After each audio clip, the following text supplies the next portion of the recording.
नमस्ते। वो लोग मुझे दफनाना चाहते थे। वो लोग मुझे दफनाना चाहते थे और उन्हें पता तक नहीं था कि मैं बीज हूं। ये कहावत मेरे लिए है। मैं केतकी जानी, फर्स्ट एलोपेशन मॉडल ऑफ इंडिया। बाल हो ना हो के फर्स्ट एपिसोड में आप सबका स्वागत है। आज हम बात करेंगे जो बिना बाल के मतलब एलोपेशियन है उनकी। वैसे तो ये सदियों पुराना मर्ज है, लेकिन आज तक लोग उसे छुपाते आए हैं, उसे छुपाना पसंद करते हैं। जो भी उसकी गिरफ्त में आता है वो हर पल ये दहशत में रहता है कि कोई देख लेगा तो, कोई जान जाएगा तो। हिंदी में कीड़ा लगना, मराठी में चाय पड़ने, गुजराती में उंदरी, इंग्लिश में एलोपेशिया और संस्कृत में इसे इंद्रलुप्त कहते हैं। माइथोलॉजी में जैसे इंद्रदेव अचानक प्रकट हो जाते हैं और गायब हो जाते थे, वैसे ही बाल इंसान के शरीर को और सर को छोड़कर एलोपेशिया में अचानक से गायब हो जाते हैं। और आज तक ये रहस्य कोई भी सुलझा नहीं पा रहा है कि ये क्यों होता है। एक आदमी या औरत जब गंजे होते हैं तब बाल जाने का गम कम हो, वैसे हमारे अपने लोग, हमारे नेबर्स, सो कॉल्ड दोस्त और समाज सब अपने अलग ही रवैये से उस गम में इजाफा करते हैं। उन्हें धुतकारा जाता है, जॉक्स आदि द्वारा उनकी मस्करी मजाक उड़ाई जाती है। यनकेन प्रकार से इन शॉर्ट उनका सामाजिक बहिष्कार किया जाता है। दोस्त रिश्तेदार सब स्लोली दरकिनार हो जाते हैं। युवान एलोपेशियन बच्चियों की शादी नहीं हो पाती क्योंकि उनको अपने लिए कोई मैच नहीं मिलता है बाल नहीं होने की वजह से। शादीशुदा औरतों के तलाक मिलने तक के केसेस आज तक हमें जानने को मिले हैं। कई केसेस ऐसे भी हैं जिसमें शादीशुदा औरत से उनका पति सेक्स नहीं करना चाहता है क्योंकि उनके बाल नहीं है।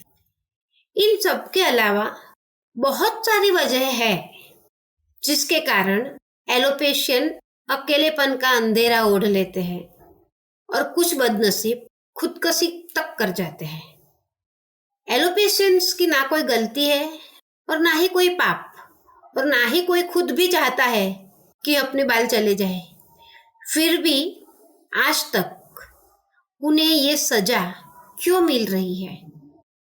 शायद आप सोच रहे हैं कि मैं ये सब सवाल क्यों कर रही हूँ, मैं ये सब कैसे जानती हूँ, या फिर बाल हो ना हो ये प्रोग्राम क्यों शुरू किया गया है इपीलॉग मीडिया द्वारा।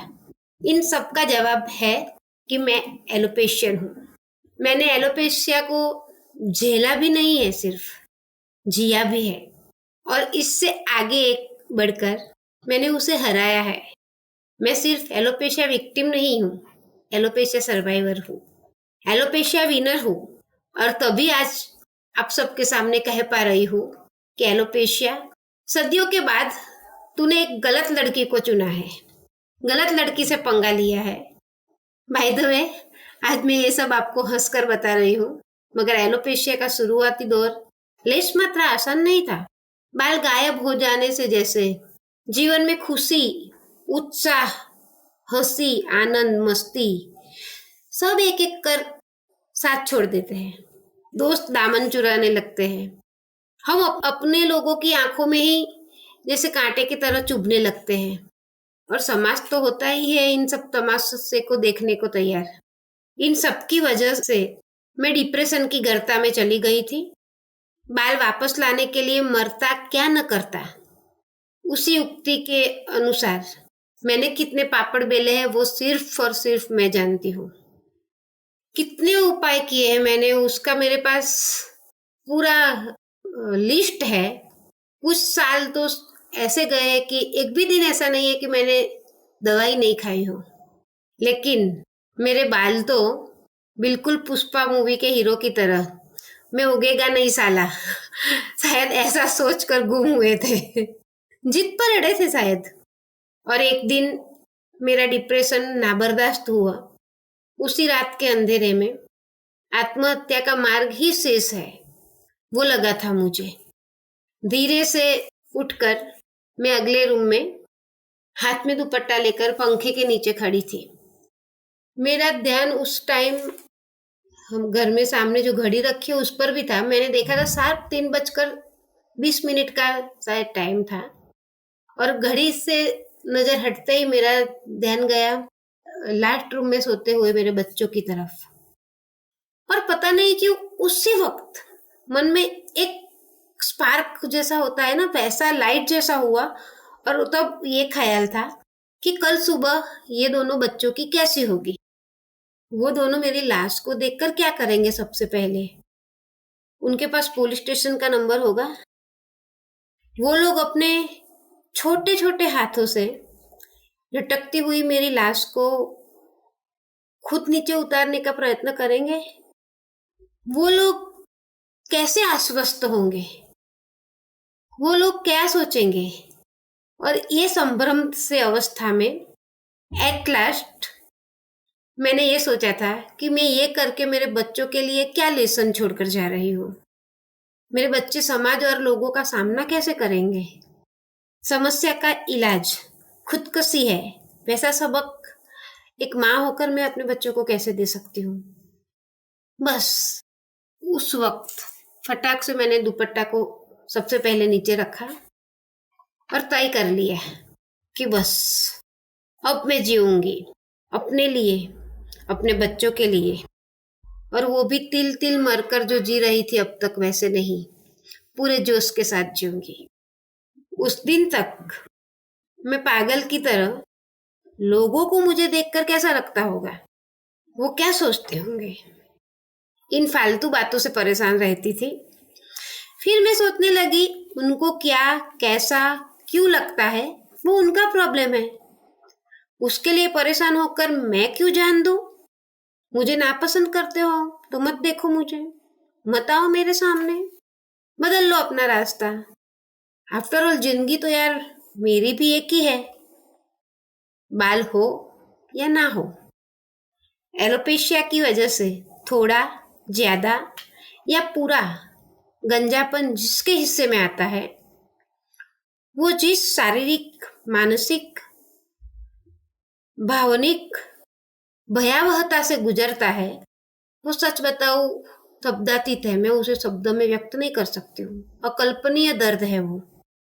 मेरी जिंदगी का ऊपर तो मैंने छोटा सा किस्सा सुनाया है, बाकी ऐसी कई हृदय विदारक कहानियां हैं जो सुनकर आपकी रूह कांप जाएगी।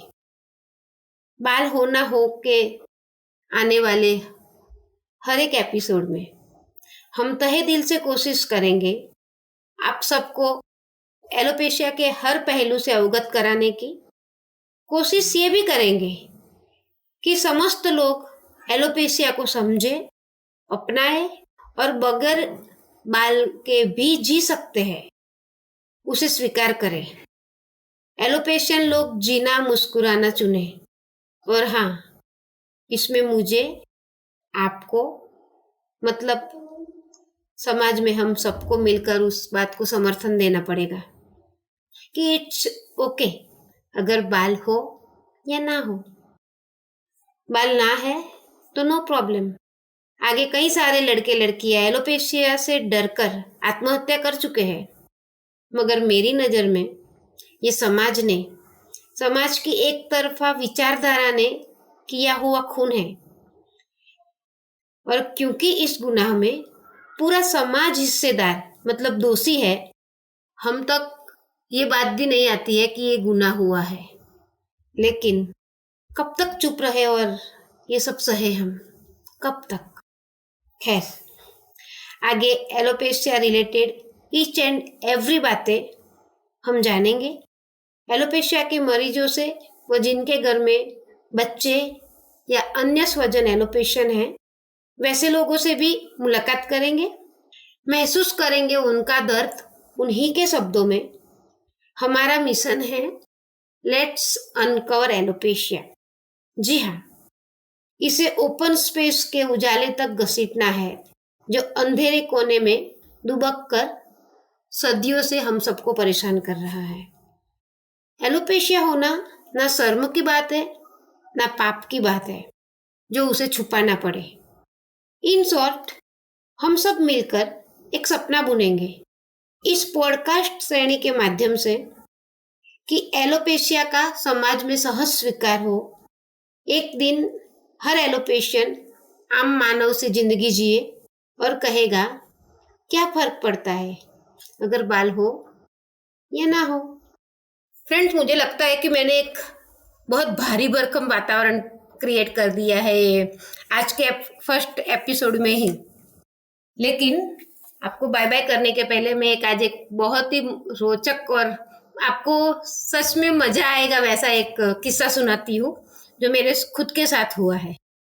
एलोपेशिया होने के बाद एक बार मैं ऑफिस से घर आ रही थी और बच्चों के लिए कुछ सैंडविच घर लाना था, तो मैं एक रेस्टोरेंट में गई और क्योंकि घर से बाहर जाते हैं तो स्कूटर के ऊपर तो सब कवर होता है हेलमेट वेलमेट के साथ और पूरा स्कार्फ वाफ पहना हुआ, किसी को पता नहीं चल सकता ऐसा देखकर कि मेरे बाल नहीं होंगे।